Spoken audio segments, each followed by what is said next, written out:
Swayam Prabha. Digital India. Educated India.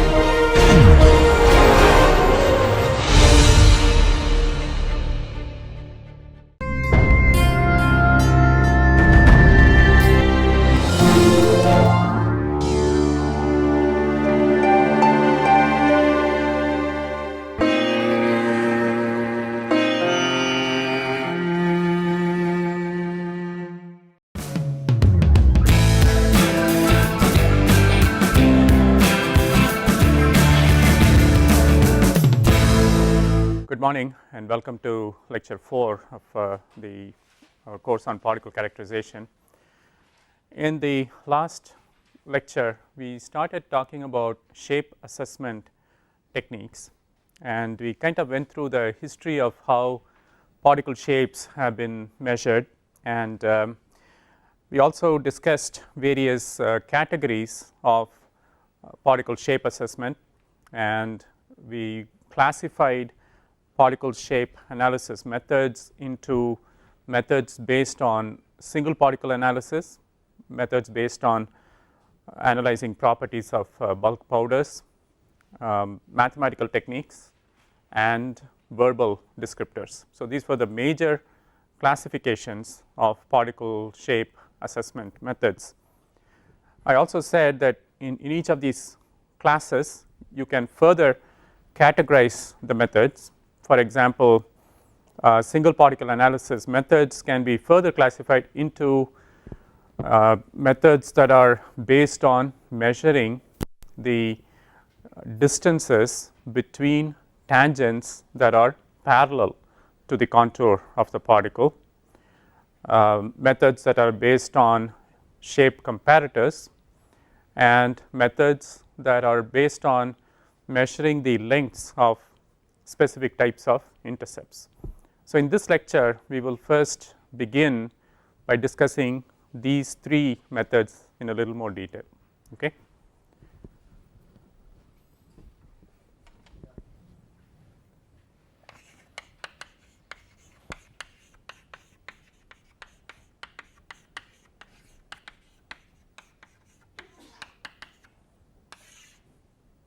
So again, the first method is distance between tangents that are parallel to the particle profile.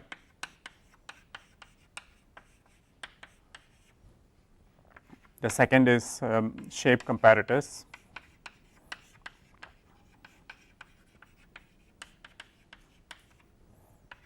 And the third method is lengths of intercepts.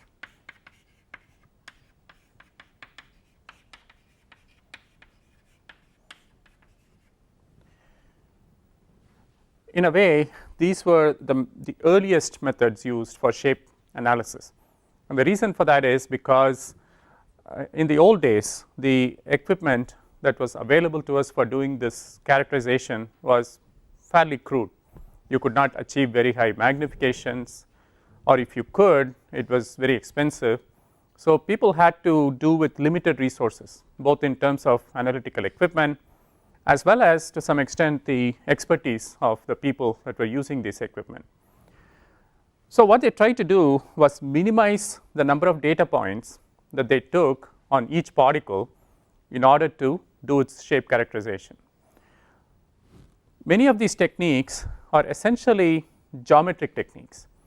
So they try to reduce a 3-dimensional object like a particle to a 2-dimensional profile, and then do their shape assessment based on this projected 2D profile of the 3D object. Certainly limited in its scope, limited in its effectiveness, but it was the right thing to do at the time. So if you look at some of these methods today, they may look very unsophisticated, but at the time when people started using these methods, they represented the state of the art, so to speak. So the first method, distance between tangents, the guy that really innovated this was a person by the name of Hayward, who the profile of the particle, and he measured the distance between parallel planes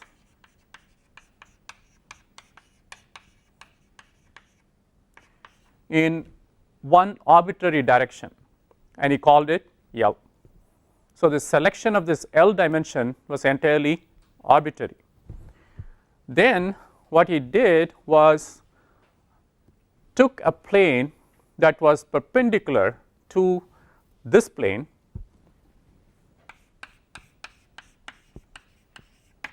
and again measured the distance between tangents that were parallel to the contour in this perpendicular plane,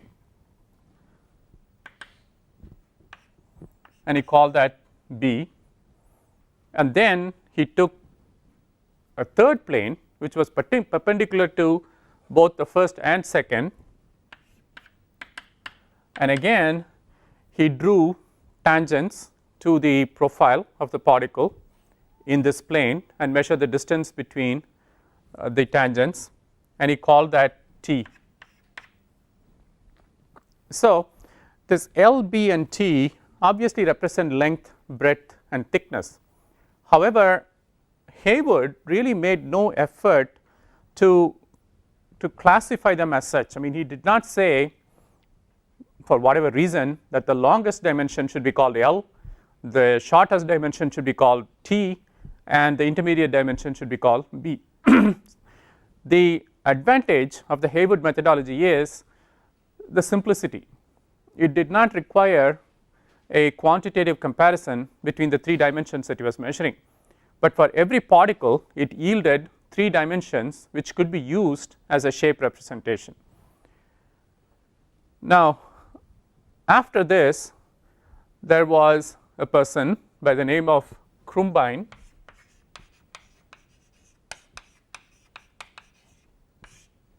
who took this analysis one logical step further, and he said the longest dimension that is measured in this fashion should be called length L prime, and he said the shortest dimension should be called thickness or T prime, and then the intermediate dimension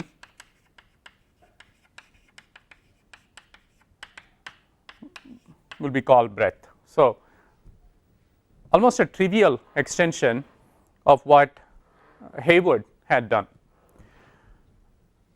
After this, the third person that really got involved in shape analysis was a scientist by the name of Lee, who made this approach more systematic and in a way more convoluted from an analysis viewpoint. He also said that we should start with the longest dimension and label it as L, but then what he said was that we should take the longest dimension in the cross section of the particle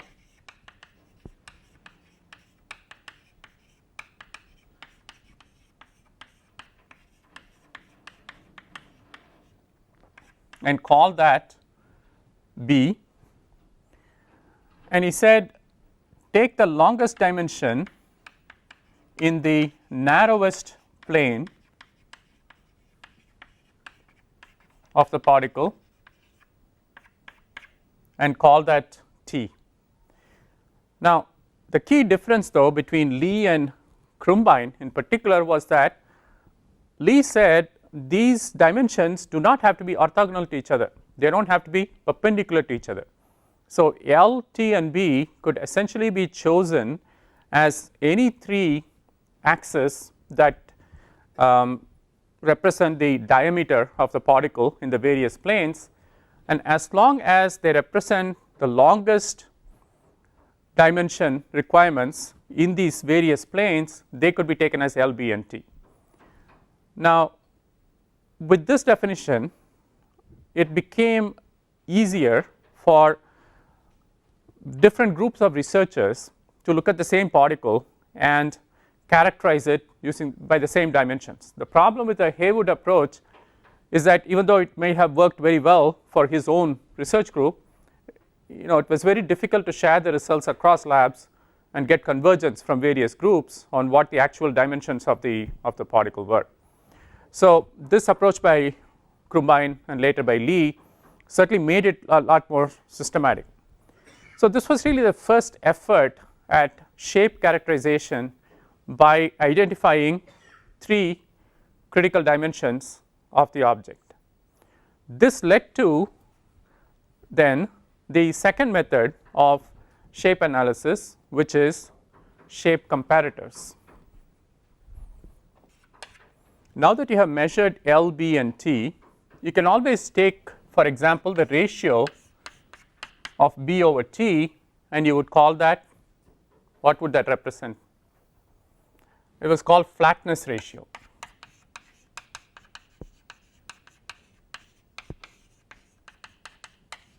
And similarly, L over B was called elongation ratio.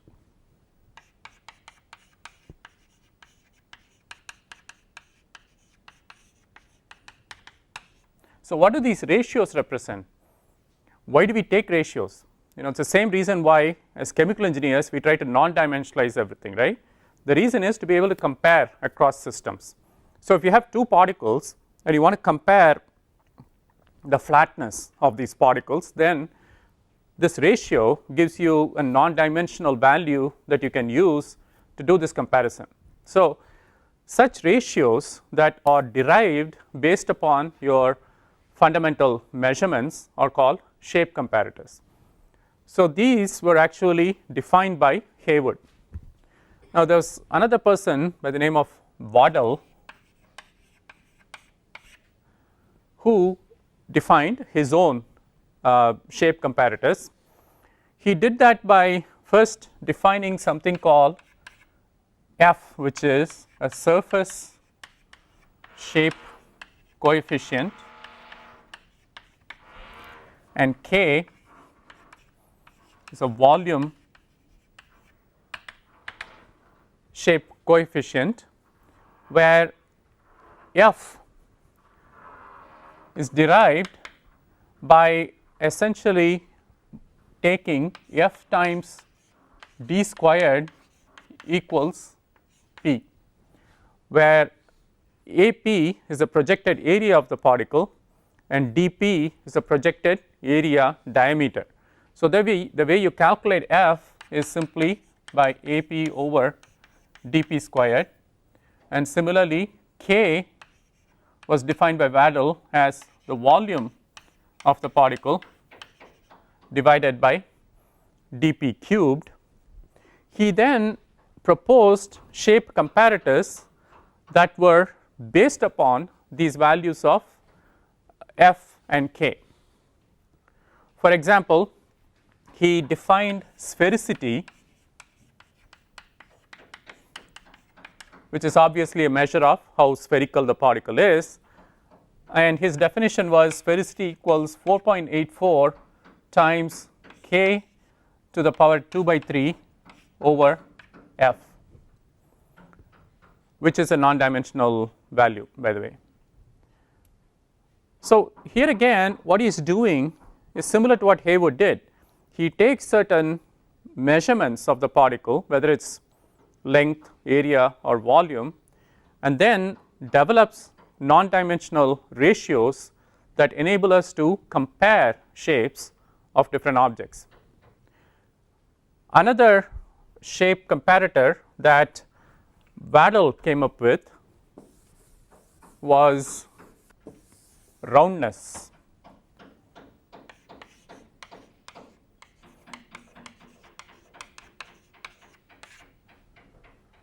The way he defined roundness of an object, of a particle, was essentially by taking the profile of the object in a 2-dimensional plane, inscribe a circle inside it which gives the best fit.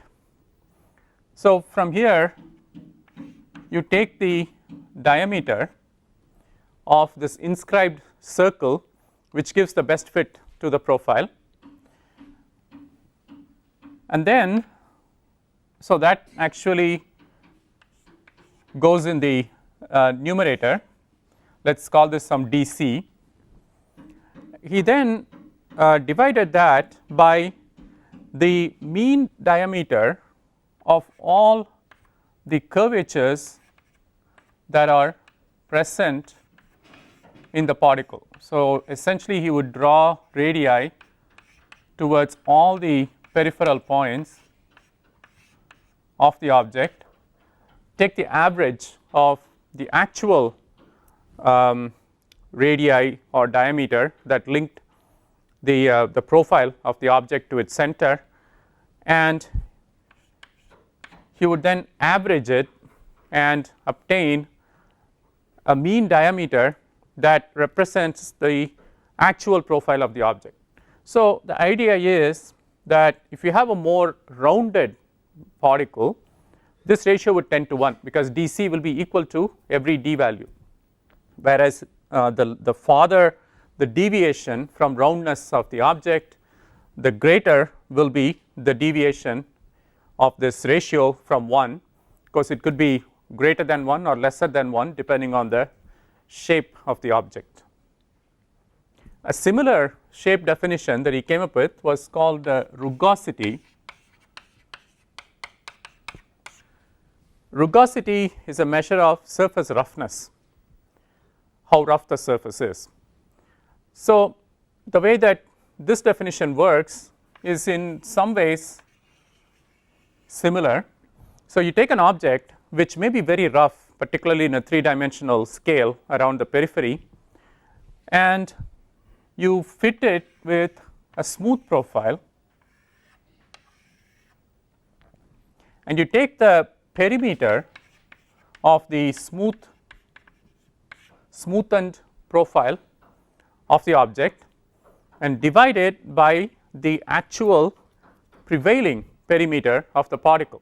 Now when we say prevailing perimeter, you actually have to look at all the roughness elements that are present on the surface, and you have to take the total length. So you have to move along the roughness profile and measure the actual perimeter of the object using that technique. And again, this ratio gives you a quantitative indicator of how rough the surface is.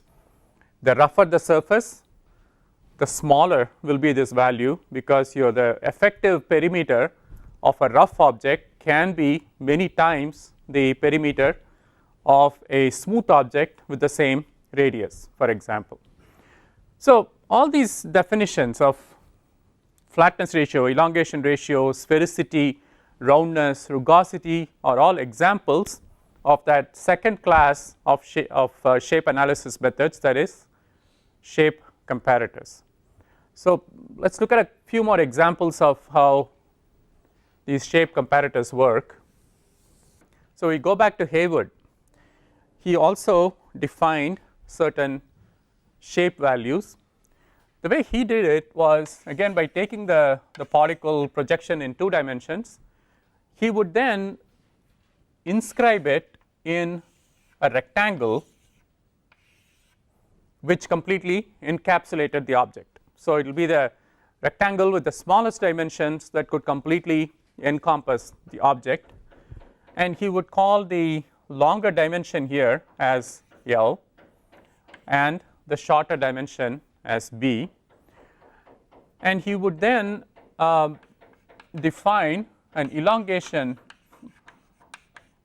ratio for the particle as simply L over B. Now the other thing that he also defined was a bulkiness index, how bulky is the object, and this he did by essentially taking the area of the object in 2 dimensions, the projected area, and dividing it by A times B.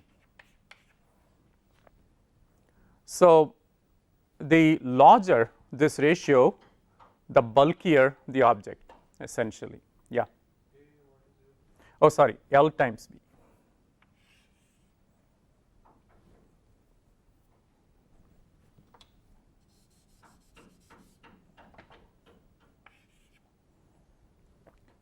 So, again these are examples of shape comparators which can be very conveniently used by research groups working across several labs to come up with the same description of a particle. Now, other people have actually taken some of these analysis and extended it to more classes of particles. In the early days, much of the work was obviously done with fairly large objects. So, particles were millimeters to microns in size, and so shape characterization was a very different challenge in those days compared to today when many people are dealing with nanoparticles. So, the extension of some of these techniques to nanoparticles and submicron particles is something that particle scientists are still going through, because some of these methods do not really lend themselves to use as you start approaching the nano dimensions. And as the particle dimensions shrink, it becomes more and more logical to use mathematical techniques, digitization and so on. But these methods have their own attractiveness. They are very simple to use and very intuitive. I mean, a definition of something like this for bulkiness you can intuitively understand. If you ask a computer to come up with a measure of how bulky it is, it will probably take a long time to do it, and then it will give you a number which you probably won't even understand physically what it means. So, there are certain inherent advantages in the way that we used to do shape analysis, even though they were very cumbersome, time consuming and sometimes hard to reconcile between various researchers, but they did have the advantage of really capturing the essence of the shape of the object. Okay, so let's talk about the third type of method, which is the length of intercepts. We briefly looked at an example of this in the last lecture. There was a person by the name of actually I guess the first one was Church, who developed the technique that I outlined in the last lecture. So, you take an object or a particle and take a microscope and you orient the particle at some angle theta, and then you measure two intercepts, right. The shorter intercept with the y axis is called the Martin's diameter, and the longer intercept with the same axis is called the Ferret's diameter, df. And Church basically said that a shape coefficient could be defined as a ratio of dm over df. So, here again, as it's really a measure of elongation more than anything else, and this method was most popular for the use of elongated particles. The closer this ratio is to 1, the more spherical the particle is, and the more elongated the particle is, the greater will be the difference between dm and df. So, the ratio will be much smaller. So, for a highly elongated particle, this ratio will start approaching 0 basically. So, the way that Church did it was to do this analysis for a few random values of theta, and then average the data and statistically analyze the data to come up with a metric for the shape of the particle. A person by the name of Cole took this idea and just made it more systematic. So, he said, why don't we do a proper image analysis study using a computer and image capture visualization systems, and look at as many values of this this ratio, which is a function of this value theta. So, let us increase the number of theta values to as large a number as possible, until we have a converging value for this ratio.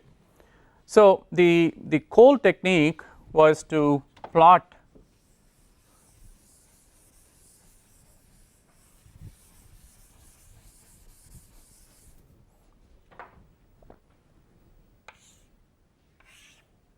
theta versus dm by df and essentially reach a converging value after a certain number of theta values. So, essentially the image analysis and the calculation of the Martins and Ferret's diameter will continue until you reach a limit. It could happen either this way or this way, of course, but essentially what you look for is a value of this ratio which is invariant with changing theta, because at that stage you have essentially converged to a definition of these diameters which you know will not change just by taking more observations, so to speak. So, these two methods are very similar, very closely related to each other, and they are based upon intersections of the two dimensional profile of the object with the vertical axis in your eyepiece in a microscope, for example. The third method under this category of lengths of intercepts was contributed by a person called Chalkley,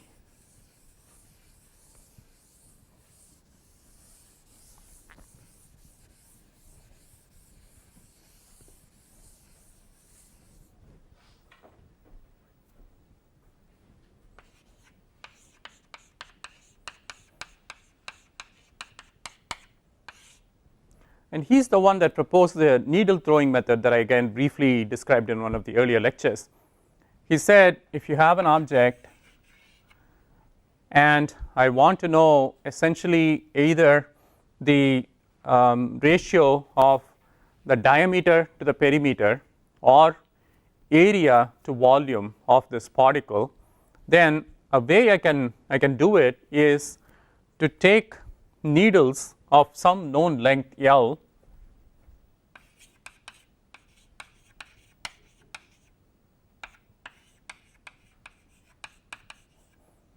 and throw it with a known force across this profile, and let us say that C represents number of times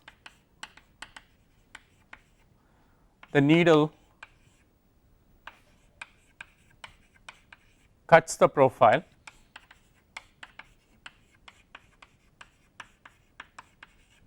and H represents the number of times both ends of the needle are embedded within the profile.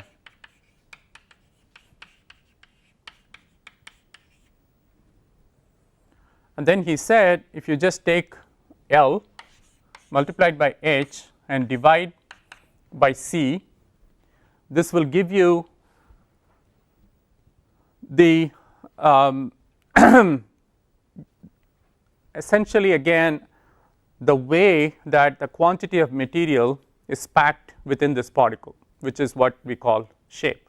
So, the idea is that if you take the length of the needle and you multiply it by the number of times they are both embedded within the profile, that tells you that the profile is very long essentially, because the more elongated the profile of the object, the more likely that the needle will become completely encapsulated. So, if you take LH by C, that should give you an idea of volume per area of the particle, the projected volume to the projected area of the particle. Basically it would say that for a given area, if a needle is likely to get embedded in the profile, it is likely to have more volume, which is essentially an indicator of how bulky it is, right. So, LH by C you can look at as an indicator of again how bulky the shape is, and similarly you can also look at perimeter over diameter, and very roughly speaking, there should be good correlation between these two values with probably some constant multiplication factors, but this ratio of LH by C should be a reasonably good representation of both the volume per unit surface area of the particle as well as the perimeter per diameter of the particle. So, these are some interesting attempts to characterize particle shape in a very intuitive way, right, instead of resorting to highly sophisticated visualization or measurement or mathematical techniques, but these were still designed to probe individual particles.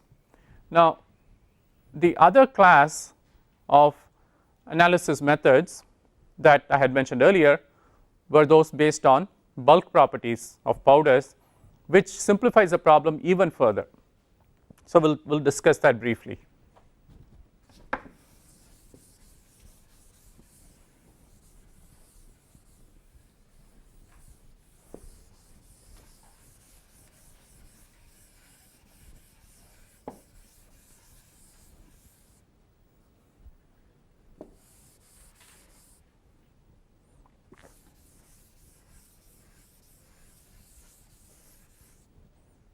So, when we talk about analysis of bulk powders to extract shape, what we are trying to do is actually look at predominantly transport and storage characteristics of these powders, and from that obtain information about shape distribution within these powders.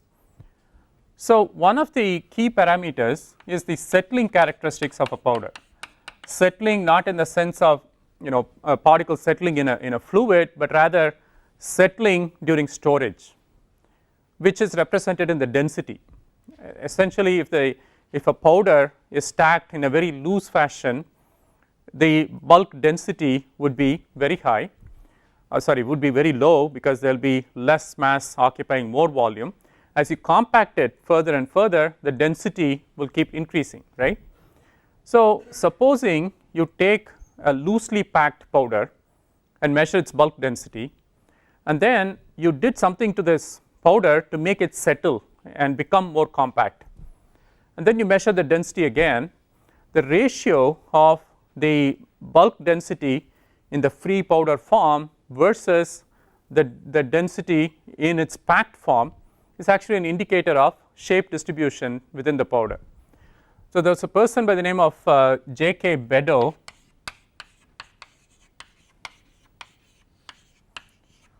who came up with a test that is called the row tap test,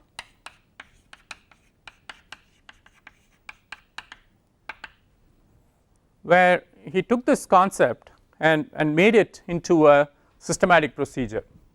So, this the Beddoe test essentially specifies how the powder is prepared for testing, it specifies how the bulk density is measured, it specifies how the powder is made to settle, and in this case it is basically done by using a hammer in a rotational setting to repeatedly tap on the container in which the powder is stored. So, as you tap on it more and more, it settles and essentially reaches an ultimate bulk density value for a highly densified powder. So, you take the ratio of your initial density rho I to the value of the tap density, and he defined this as a shape coefficient for the entire powder.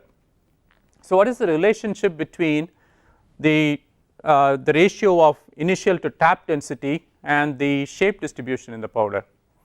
Well, when you think about it, if you have a powder containing very regularly shaped and very uniformly shaped particles versus a powder that contains highly irregular and highly non-uniform shaped particles, their settling characteristics will be very different, right.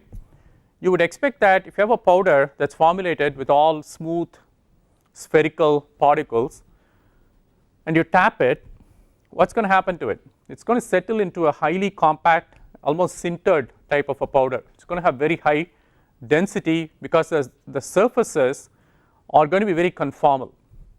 On the other hand, if you have a powder in which the particles are varying shapes ranging from highly spherical to highly elliptical, and if you have a highly non-uniform distribution of shapes in the powder, the settling is not going to happen easily, because if you have two particles side by side and one is spherical in nature and the other is needle like, actually the surface area of contact between the particles is minimal, and that alone, as we will see later, prevents cohesive behavior.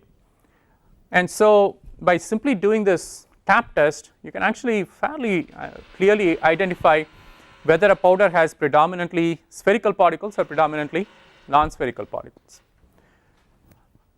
The other way that you can characterize shape distribution is by looking at flowability.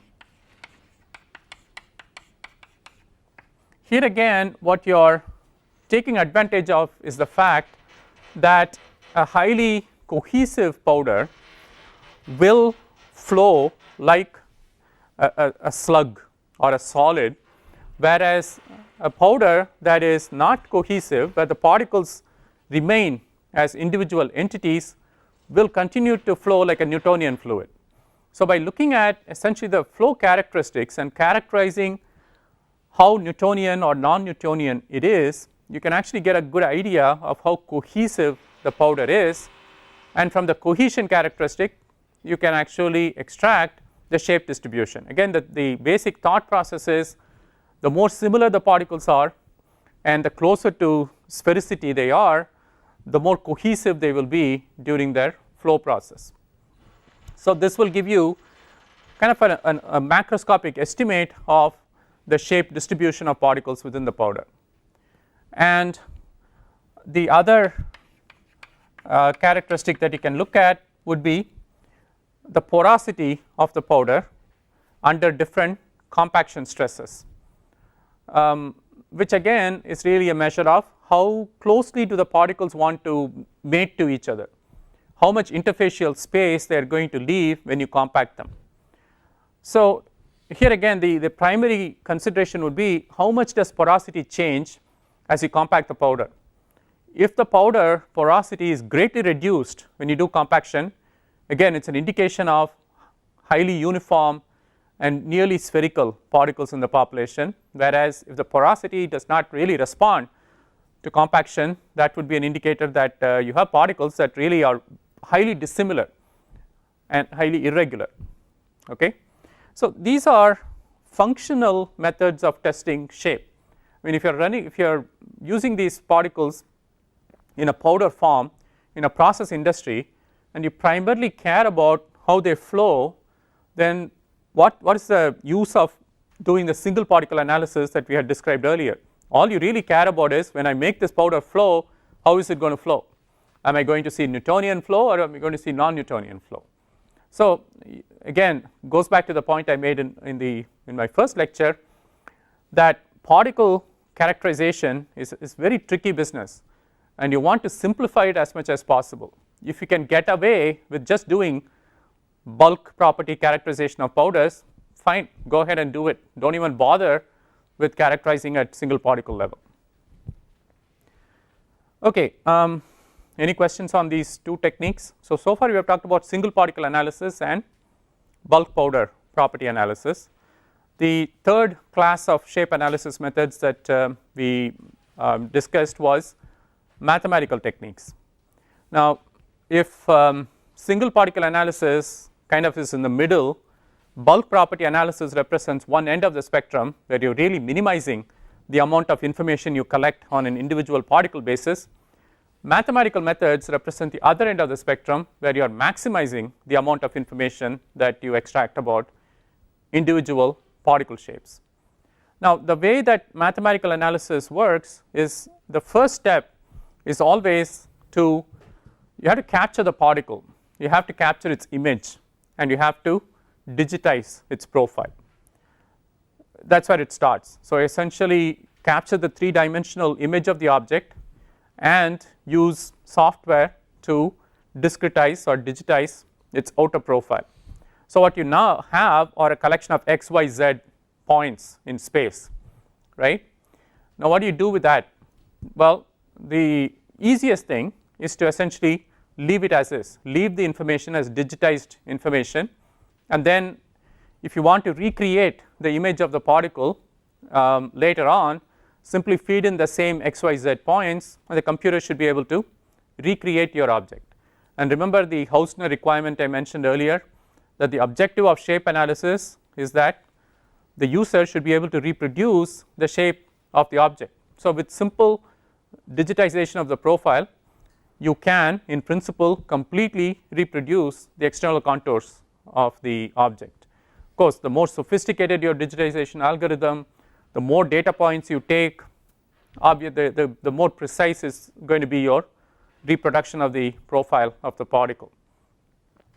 But the other thing you could do is, instead of just stopping with the discretization, you can fit a polymer and actually try to get a continuous representation of the surface instead of a discontinuous representation. So polymer fitting and representing the surface of the particle in a polymeric form is certainly possible, but there are certain risks associated with that. In fact, there is a finding that the closer the fit of the polymer to the points that you have taken, the greater can be the deviation from the actual profile of the particle. In other words, if you are using certain mathematical algorithms to get the best fit of a polymer to the digitized points that you have obtained, you can actually start deviating further and further from the actual profile by trying to do this curve fit or data fit. So there is a risk associated with using polymer fits. The more you try to improve the fit, the more error you may be introducing in terms of the deviation of the shape that's recreated from the shape of the object. The third method is to use Fourier analysis. Now Fourier spectra essentially are unique to every particle shape, just like Fourier spectra of organic materials are unique to every material. So using a Fourier analysis, you should be able to capture the key features of the profile of the particle, and at that stage you can either use this once again to recreate the particle at a later time, or you can store it in a database or in a library and compare it with shapes that have been generated, let's say by other researchers or by your own lab, where you have built up a database of known shapes and their associated Fourier shape spectra, and then you can compare the Fourier spectra for your particle against the ones that are in the library, and by doing this comparison you can see where the best fit is and represent the shape of your particle by the corresponding best fit shape in your library. So the Fourier analysis technique does enable you to take your shape analysis one step further and actually start building up a reference spectra library that you can use in future and which other groups of researchers can use as well. So the mathematical techniques represent the most sophisticated method for shape analysis, and it is certainly very widely used now because of the computing power that's available, but you always have to be careful that in many cases it may be an overkill.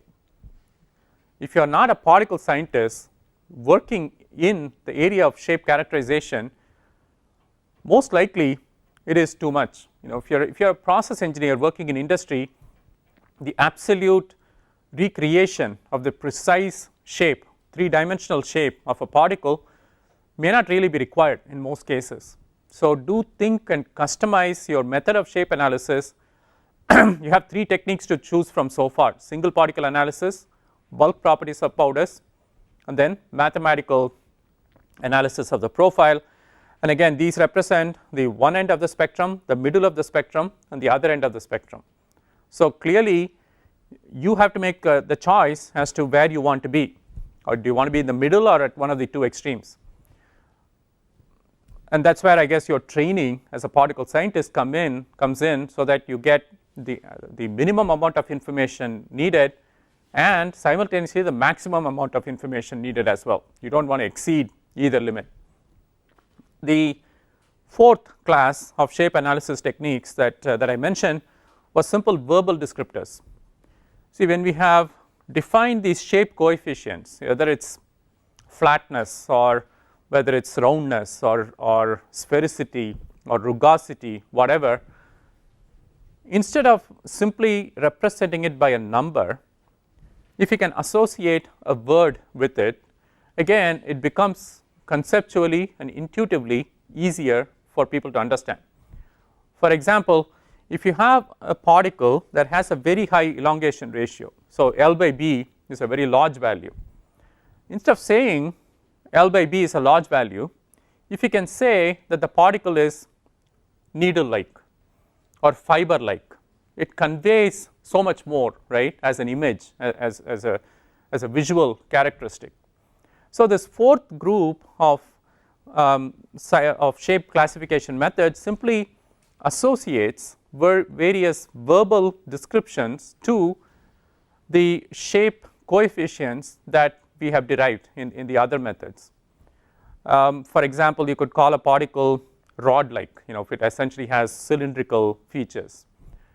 You could call it fiber like, you can call it needle like, you can call it spherical certainly, you can call it elliptical, or you can also call it something that is a little more descriptive. You can say that it's particularly if the particle shape itself has certain non-uniform features, you could say that it's a combination of rod like and sphere like features. So the ability to express shape in terms of words certainly brings a lot more clarity to what you are trying to convey. And in fact, there is something called a particle atlas that has been published. I think a copy is actually available in our library. So if you look it up, it will actually tell you the various verbal descriptors that people have come up with over the years. There are literally hundreds of them that people have essentially done shape analysis and represented the shape that they are seeing by words. Now the reason that verbal descriptors are important is because they do give again an ability of various labs to collaborate, but it also increasingly highlights the importance of having convergence in descriptions between these labs. Two labs cannot look at the same particle and one says it's a needle like particle and the other says it's a rod like particle. So this particle atlas actually gives fairly precise definitions of what each of these verbal descriptors mean, but typically it's not done in a quantitative fashion. Instead, the particle atlas, just like the name suggests, instead of providing maps of continents and nations, it actually provides images of particles. So for a rod like particle, it will give you about 10 images of what a rod like particle is, so that you have a good, again, intuitive grasp of what people mean when they say that it's a rod like particle. So essentially it gives you a spectrum of figures, diagrams, photos that you can look at and then compare your particle against each of these and say that this looks most like this, so I'm going to call it a rod like particle or a needle like particle or whatever. So that's again the verbal method is actually used as a supplement to the first three methods we discussed. Whether you are doing single particle analysis or bulk powder analysis or mathematical analysis, ultimately you have to communicate to other people what you think the shape of the particle is. They are not going to be happy just getting some numbers from you. That is why even if you are trained in the other three methods, you still have to know how to express your results in a way that makes sense to other people, and that's where the verbal descriptors come into play. All right, so we'll stop at this point, and in the next class we'll start talking about some methods, statistical methods for pattern recognition, which is very important in shape assessment. Any questions? Okay, see you at the next lecture.